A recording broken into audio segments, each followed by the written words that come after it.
بسم اللہ الرحمن الرحیم۔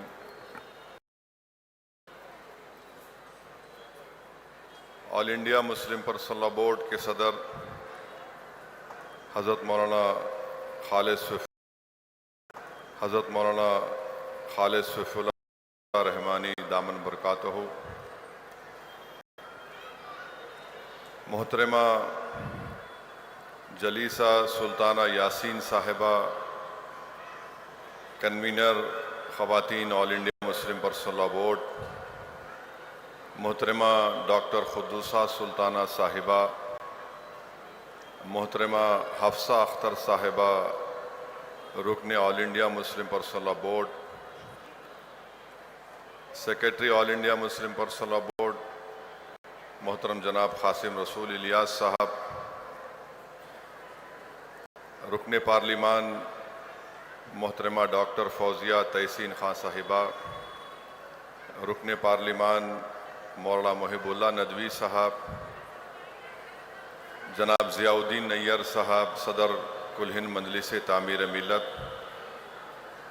شہ نشین پر تشریف فرما معزز حاضرین اکرام، میری عزتدار ماں اور بہنوں، میں آپ تمام کا شکر گزار ہوں کہ آپ لوگ اپنا قیمتی وقت نکال کر All India Muslim personal law board کے شعبہ خواتین کی جانب سے جو ایک احتجاجی جلسہ آج یہاں پر منعقد کیا جا رہا ہے، وقت بچاؤ دستور بچاؤ کے عنوان سے۔ میری عزتدار ماں اور بہنوں، آپ جانتے ہیں کہ اللہ سبحانہ وتعالی قرآن کریم میں سورہ محمد کی آیت نمبر 6 میں یہ فرماتا ہے، جس کا ترجمہ علماء کرام نے کیا کہ اگر تم اللہ کی مدد کرو گے تو اللہ تمہاری مدد کرے گا اور اللہ تم کو اس راستے میں ثابت قدم رکھے گا۔ آپ اور ہم جانتے ہیں کہ مومن کو استقامت دین حق پر چلنے سے ملتی ہے، اور حضرت آدم علیہ السلام سے لے کر محمد مصطفیٰ صلی اللہ علیہ وسلم تک دین ایک ہی رہا، کہ تقاضے بھی ایک ہی رہے اور دین کی دعوت بھی ایک ہی رہی۔ وہ ہے کہ اللہ کی وحدانیت کا اقرار اور انبیاء کی رسالت کا اقرار۔ اور میرے عزیز دوستوں اور بزرگوں، میری عزتدار ماں اور بہنوں، ہمارے اسلاف نے بڑے مصائب اور مشکلات کے سفر طے کر کے اس دین کو ہم تک پہنچایا۔ آپ جانتے ہیں کہ اگر کوئی دین اسلام کی تاریخ کا مطالعہ کرے گا تو یہ دین ہم کو سبزاروں سے یا گلزاروں سے چل کر نہیں ملا، یہ دین ہم کو صحراؤں اور کوثاروں سے چل کر ملا، یہ دین ہم کو کسی بادشاہ کے شیش محل سے نہیں ملا، یہ دین ہم کو احد، بدر، حنین اور کربلا کے جان بازوں سے ملا۔ اس دین کی بنیادوں میں اہل بیت کا خون شامل ہے۔ اس دین کی سربلندی کے لیے عباس علم بردار کو اپنا بازو قربان کرنا پڑا۔ اس دین کی طاقت کے لیے، اس دین کے پیغام کو دنیا کے کونے کونے تک پہنچانے کے لیے آپ اور ہم نے دیکھا اور پڑھا کہ اس میں فاروق اعظم کی شہادت ہوئی، حضرت عثمان ذو النورین کی شہادت ہوئی، مولا علی حضرت علی کی شہادت ہوئی۔ تو میرے عزتدار ماں اور بہنوں، آپ اور ہم نے اللہ کے رسول صلی اللہ علیہ وسلم کی حدیث شریف کو سنا، جس میں رسول اللہ صلی اللہ علیہ وسلم نے ان مجاہدین کا ذکر کیا جو اس دین حق پر چلتے تھے۔ حدیث شریف میں آیا کہ ایک مرتبہ آقا دو عالم صلی اللہ علیہ وسلم نے فرمایا کہ ایک مرتبہ فرعون کے دربار میں ایک خاتون تھی جو فرعون کی بیٹی کے لیے مامور کر دی گئی تھی۔ وہ فرعون کے بیٹی کے بال میں کنگا کر رہی تھی اور کنگی اس کے ہاتھ سے نیچے گر گئی۔ تو اس نے جھک کر جب اس کنگھی کو اٹھایا تو اس کی زبان سے یہ الفاظ نکلے کہ آمنت برب موسیٰ و ہارون۔ فرعون کی بیٹی کو بڑا غصہ آیا، اس نے کہا کہ کیا تو میرے باپ کو اپنا خدا نہیں مانتی؟ تو اس خاتون نے کہا کہ نہیں، میرا رب تو وہ ہے جو موسیٰ اور ہارون کا ہے۔ وہ جا کر اپنے باپ سے شکایت کرتی کہ ایک محل میں کام کرنے والی عورت ہے جس کو تمام آرام اور آسائش کی سہولتیں دستیاب ہیں، مگر وہ تجھے اپنا خدا نہیں مانتی۔ فرعون اس کو اپنے دربار میں بلاتا ہے اور اس سے پوچھتا ہے بتا کیا تو مجھے خدا نہیں مانتی؟ تو اس خاتون نے بڑی اطمینان اور بہادری کے ساتھ جواب دیا کہ ہرگز نہیں، میرا رب وہ ہے جو موسیٰ اور ہارون کا ہے۔ فرعون حکم دیتا ہے کہ اس کو زمین پر لٹا کر اس کے ہاتھ اور پیر میں کیلیں مار دیے جائیں۔ پھر اس سے پوچھتا ہے کہ بتا کہ تیرا خدا کون ہے؟ تو وہ بہادر خاتون کہتی ہے کہ آمنت برب موسیٰ اور ہارون۔ فرعون کے حکم پر اس خاتون کی ایک بیٹی کو لا کر اس کے سینے پر ڈال دیا جاتا ہے، اور فرعون یہ امید کرتا ہے کہ شاید اس کی ممتا جاگ جائے گی اور وہ مجھے اپنا خدا تسلیم کر لے گی۔ وہ بہادر خاتون پکار کر کہتی ہے کہ میں اپنی بیٹی کی تڑپتی لاش کو دیکھ سکتی ہوں، مگر میں اللہ کی وحدانیت سے انکار نہیں کر سکتی۔ اس خاتون کے سامنے اس کی بیٹی کو قتل کر دیا جاتا ہے، پھر اس کے بعد اس خاتون کو بھی شہید کر دیا جاتا ہے۔ فرعون اپنے محل میں جا کر اپنی بیوی حضرت آسیہ سے کہتا ہے کہ یہ واقعہ ہوا، تو حضرت آسیہ اس سے کہتی ہیں کہ تو میرا رب نہیں ہے، میرا رب وہ ہے جو موسیٰ اور ہارون کا ہے۔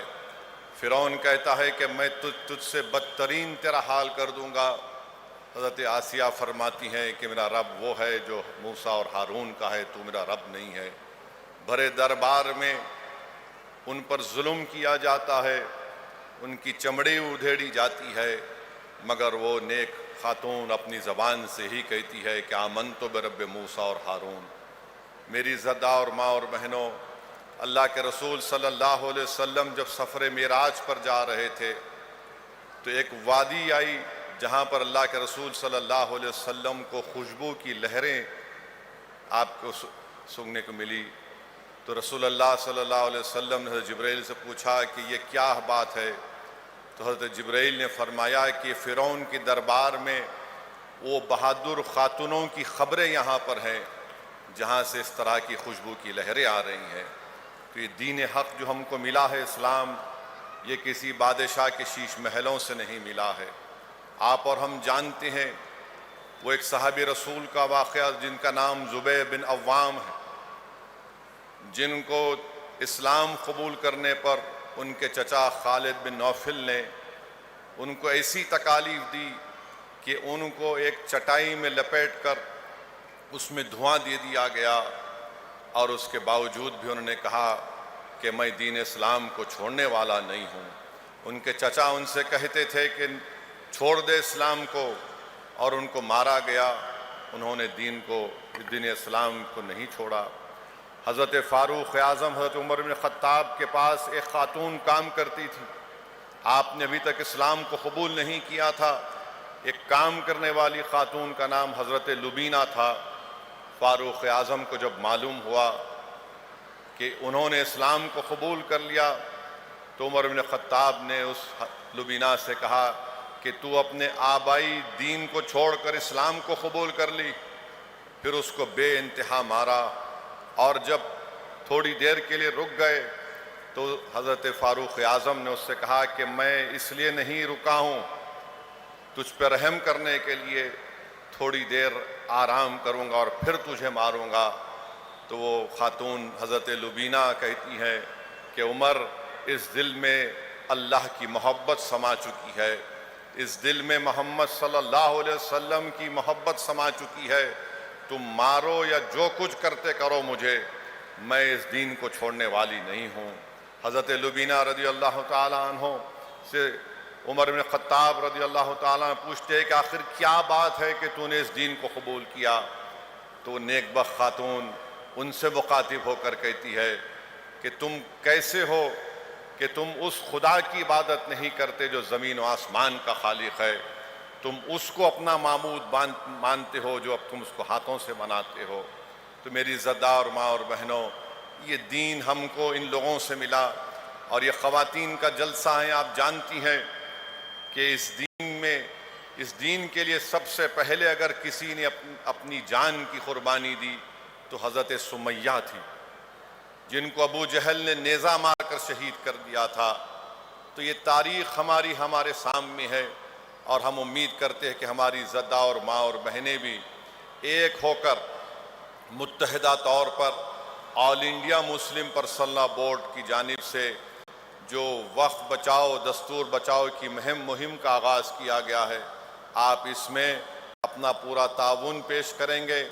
اور 25 تاریخ کے دن 25 مئی کے دن ایک پروگرام رکھا گیا ہے انسانی زنجیر کا، ہیومن چین کا۔ میری آپ تمام سے گزارش ہے کہ آپ لوگ اس میں شرکت کریے، اور جہاں کہیں بھی اگر آپ جو راستہ طے کیا جائے گا کہ کس جگہ پر کھڑے ہو کر ہم کو اس احتجاج کو کامیاب کرنا ہے، اگر آپ اس میں شرکت کر سکیں تو بہت اچھا ہے۔ اگر یہ نہیں ہو سکتا ہے، کم سے کم آپ اپنے گھر کے سامنے اپنے افراد خاندان کے ساتھ، اپنے والد، اپنے شوہر کو، اپنی بچوں کو لے کر آپ اپنے گھر کے سامنے کھڑے ہو جائیے ہاتھ باندھ کر، تاکہ ہم دلی کی حکومت کو پیغام دے سکیں کہ ہم یہ قانون کو نہیں مانتے۔ یہ کالا قانون ہے جو بھارت کی آئین کے خلاف ہے، جو بھارت کے آئین کے فنڈامنٹل رائٹس کے خلاف ہے۔ ہم اپنے وقف بورڈ میں کسی بھی قسم کی مداخلت کو قبول اس لیے نہیں کرتے کیونکہ ہندوستان کے آئین اور دفعہ 26 کے تحت ہر ریلیجیس ڈینومینیشن کو اختیار حاصل ہے کہ وہ اپنے پسند کے ادارے، چیریٹیبل ریلیجیس آرگنائزیشنز کو چلا سکیں۔ وقف بورڈ ایک خالص ایک مذہبی ادارہ ہے، اس میں کوئی سیکولر کام نہیں ہوتا۔ یہ بی جے پی کی حکومت جھوٹ کہہ رہی ہے سیکولر کا نام لے کر، یہ ایک پیورلی ریلیجیس انسٹیٹیوشن ہے، اور اس کا تعلق راست ہمارے دین سے ہے۔ اسلام کا 5واں رکن چیریٹی ہے، زکوٰۃ ہے، تو اس کا تعلق اسی سے ہے۔ قرآن میں بے شمار آیتیں ہیں جو اللہ ہم کو کہہ رہا ہے کہ اپنی دولت کو استعمال کرو۔ تو میری زدہ اور ماں اور بہنوں، یہ کالا قانون ہے جو ہماری مسجدوں کو، درگاہوں کو، خانقاہوں کو، ہمارے عاشور خانوں کو، امام باڑوں کو ہم سے چھیننے کے لیے بنایا گیا ہے۔ آپ نے مجھ سے قبل تمام ذمہ دار لوگوں سے ان کے بصیرت و فروز خطابات کے ذریعے آپ نے سنا ہوگا کہ یہ قانون کیسا بنایا گیا ہے۔ اگر کوئی مسلمان آدیواسی ہوگا تو وہ اپنی جائیداد کو وقف نہیں کر سکے گا۔ وقف با یوزر ہے، جس کو سپریم کورٹ نے بابری مسجد کے مقدمے میں وقف با یوزر کو سپریم کورٹ نے اپیل کیا۔ آپ اس فیصلے کے خلاف غلط طریقے سے ایک قانون بناتے ہیں۔ آپ خواتین ہیں، اس قانون میں یہ بات لکھی گئی کہ اگر کوئی اپنی جائیداد کو وقف الاولاد کرنا چاہتا ہے اور وقف الاولاد کرے گا تو مودی کی حکومت یہ کہہ رہی ہے کہ بیٹی کا حق نہیں مارا جا سکتا۔ اب آپ خود اندازہ لگائیے کہ اگر کوئی اپنی جائیداد کو اللہ کو اس کا مالک بنا رہا ہے تو کہاں بیٹی کہاں بھائی، کہاں بیٹا کہاں بیٹی کہاں رشتہ دار؟ مگر یہ حکومت کہتی ہے کہ وقف الاولاد آپ اس وقت تک نہیں کر سکتے جب تک کہ آپ یہ بتا نہ دیں کہ بچوں کا حق نہیں مارا جائے گا۔ یہ عجیب و غریب بات ہے کہ جائیداد میری ہے ہندوستان کی آئین کی سیکشن 300 کے تحت۔ یہ قانون ایسا بنا دیا گیا کہ جتنے مساجد ہیں پورے ملک میں آثار قدیمہ کے تحت اگر وہ پروٹیکٹڈ ہیں، اینشینٹ ہیں، تو اس کا مالک وقف نہیں رہے گا، اس کا مالک آثار قدیمہ بن جائے گا۔ آثار قدیمہ کے ایکٹ یہ کہتا ہے کہ اس جگہ کو جو آثار قدیمہ کے ماتحت ہے اس میں کوئی رد و بدل نہیں کیا جا سکتا اس کی تعمیراتی کام کر کے. ٹائٹل تو وقف بورڈ کے پاس رہے گی، مگر مودی نے کہہ دیا کہ نہیں، ٹائٹل مالک وقف بورڈ نہیں رہے گا، مالک بن جائے گا آثار قدیمہ. بتائیے آپ، یہ ظلم نہیں تو کیا ہے؟ پھر یہی تو سیکشن لایا گیا تھا جب لوک سبھا میں بحث ہو رہی تھی، اس دن اس ایمنڈمنٹ کو پیش کر دیا گیا. ہمارے ایک بھائی حمداللہ سعید کانگریس کے ایم پی ہیں، لکشدیپ کے ایم پی ہیں، آدی واسی ہیں. ان کے مرحوم والد 9 مرتبہ کے ایم پی تھے لوک سبھا اور راجیہ سبھا کے. اب آپ کہہ رہے ہیں کہ آدی واسی اپنی جائیداد کو وقف نہیں کرے گا. تو یہ اس طرح کے غلط قوانین بنا کر مسلمانوں سے ان کی جائیدادوں کو چھیننے کا کام کر رہی ہے. میں اس موقع پر ہمارے محب اللہ ندوی صاحب کا بھی شکریہ ادا کروں گا کہ ہم تمام اراکین نے مل کر اس پارلیمنٹ کی جوائنٹ ورکنگ کمیٹی میں بڑی محنتیں کی، بڑی جستجو کی. ہم نے پوری کوشش کی کہ ہم اپنے موقف کو سامنے رکھ سکیں. اسی لیے ہم نے اس جوائنٹ ورکنگ کمیٹی کی رپورٹ میں ہم نے اپنے ڈسنٹ رپورٹ کو بھی دیا ہے. میں نے دیا، مولانا محب اللہ ندوی صاحب نے دیا، اور مولانا محب اللہ ندوی صاحب رامپور کے ایم پی بھی ہیں اور پارلیمنٹ کے سامنے جو مسجد ہے اس کے امام بھی ہیں. یہ قانون یہ کہہ رہا ہے کہ پارلیمنٹ کے سامنے کی مسجد وقف کی نہیں رہے گی، گورنمنٹ کی پراپرٹی ہو جائے گی. آپ بتائیے، جس مسجد کا امام ایک ایم پی ہو، بحیثیت امام ان کا تقرر دلی وقف بورڈ نے کیا، یہ قانون یہ کہہ رہا ہے کہ ہم اس مسجد کو مسجد نہیں مانیں گے، گورنمنٹ کی پراپرٹی بنا دیں گے. کیسے کوئی خاموش بیٹھ سکتا ہے؟ بتائیے آپ. یہ حکومت آستھا کی بات کرتی ہے کہ ہماری آستھا مسجد میں نہیں ہے، کہ ہماری آستھا درگاہوں میں نہیں ہے، کہ ہماری آستھا یتیم خانوں میں نہیں ہے جو وقف کر دیے گئے، کہ ہماری آستھا عاشور خانوں میں نہیں ہے، امام باڑوں میں نہیں ہے، عیدگاہ میں نہیں ہے. آخر کیوں اس طرح کا قانون بی جے پی حکومت نے بنایا؟ صرف مسلم دشمنی کی بنیاد پر. اس قانون سے وقف کی حفاظت نہیں ہوگی، اس قانون سے وقف کی آمدنی میں اضافہ نہیں ہوگا، اس قانون سے قابضین کو نہیں ہٹایا جا سکتا. مانے جو 12 سال سے قبضہ کر کے بیٹھا وہ مالک بن جائے گا. اور پورے ملک میں پروپیگنڈا بی جے پی والے کر رہے ہیں، ایسا نہیں، سب جھوٹ ہے. یہ قانون صرف بنایا گیا مستقبل کو سامنے رکھ کر. اگر یہ قانون رہے گا تو یاد رکھیے، آر ایس ایس کے پاس ایک لسٹ ہے جو ان کا ماننا یہ ہے کہ تاریخ کے کسی وقت میں مساجد نہیں تھے، کسی اور کی عبادت گاہ تھی. تو صرف ان کو کرنا یہ ہے کہ کلیکٹر کے پاس جا کر ایک درخواست دینا ہے کہ یہ مسجد نہیں ہے، اور کلیکٹر انکوائری آرڈر کرے گا. اس کے بعد سے جب تک انکوائری کی رپورٹ مکمل نہیں ہوتی وہ وقف کی جائیداد نہیں رہے گی. آپ سن کر کہہ رہے ہوں گے کیا بات کر رہے ہو، انکوائری پہ میں اپنی مسجد کو کھودوں گا؟ جی ہاں، اگر کلیکٹر کے پاس کوئی شکایت کرے گا تو انکوائری پر آپ مسجد کھودیں گے. جب تک کہ انکوائری مکمل نہیں ہو جاتی کلیکٹر انکوائری آرڈر کرے گا، آپ انتظار کرتے رہیے. کوئی بھی جا کر کمپلین کر دے گا. یہ بولتے ہیں پورٹل، ارے پورٹل کیا ہے؟ پورٹل پہ بھی چلانے سے پہلے کوئی کمپلین کر دے گا. آپ نے ایک سیکشن بنا دیا، اس میں ہمارے داؤدی بورا مسلمانوں کو بدنام کرنے کے لیے داؤدی بورا مسلمانوں نے کہا کہ ہم کو اس قانون کے تحت مت لائیے. ہمارے پاس دائل مطلق کا ان کے پاس ایک کنسپٹ ہے، مگر ان کو استعمال کیا گیا. کیوں استعمال کیا گیا؟ یہ بات ذہن نشین کر لیجئے کہ مودی کی حکومت نے داؤدی بورا کو اور کھوجاؤں کو اس لیے اس قانون میں لایا. اس کے 2 مقصد تھے. ایک مقصد کہ کھوجا مسلمان، ان کا ایک یتیم خانہ وقف تھا جس کو ہندوستان کے سب سے دولت مند آدمی نے وقف کی جائیداد کو 20 کروڑ روپے دے کے خرید لیا. آج بمبئی میں سب سے بڑا عالی شان عمارت جو ہمارے ملک کا سب سے دولت مند آدمی ہے، اس نے اپنا گھر بنایا تو یتیم خانے پر بنایا جو وقف کی جائیداد تھی.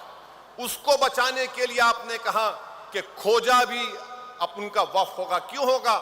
کیونکہ انہوں نے ایک وقف ٹرسٹ کے تحت اس کو بیچ دیا تھا، تو اس کی ٹائٹل کو لیگلائز کرنے کے لیے مہاراشٹرا کے دو سی او لکھ کر دیے کہ یہ وقف کی جائیداد ہے، تو مودی نے قانون کے ذریعے اپنے دوست کو مدد کر رہے ہیں۔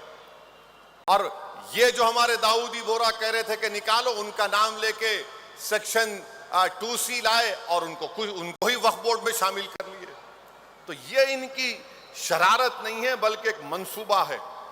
آپ اندازہ نہیں کر سکتے کہ ہم اور محب اللہ صاحب جب اس کمیٹی میں تھے تو کمیٹی کے چیئرمین نے اپنے اختیارات کا اس طرح استعمال کیا کہ ایک ایسی تنظیم کو بلایا کمیٹی کے سامنے، اس کمیٹی کے 3 لوگوں پر ٹیررزم کے مقدمے چل رہے ہیں، بلکہ 2 کو سزا بھی ہوئی۔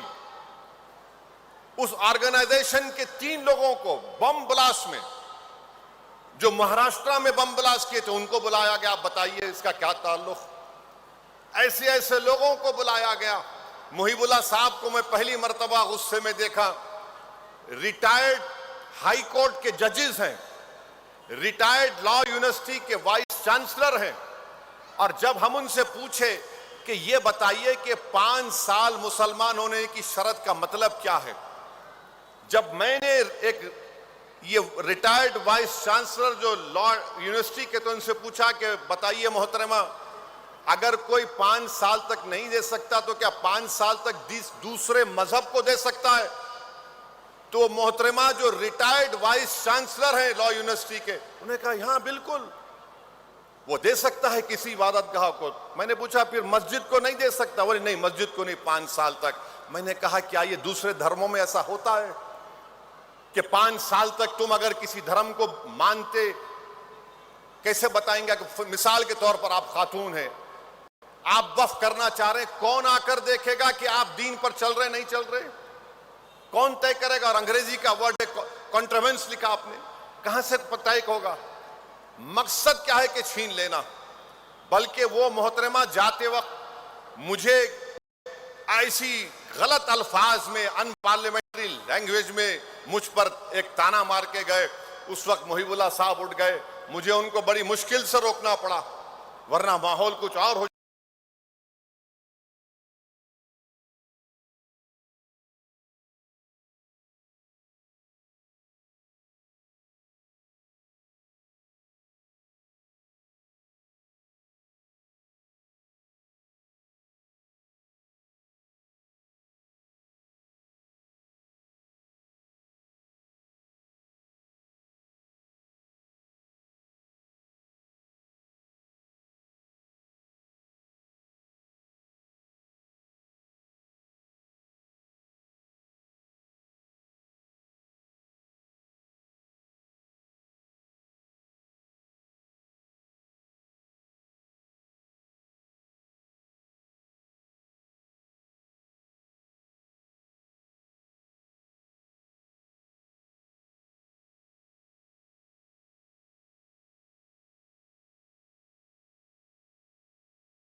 ہم باتیں پیش کی۔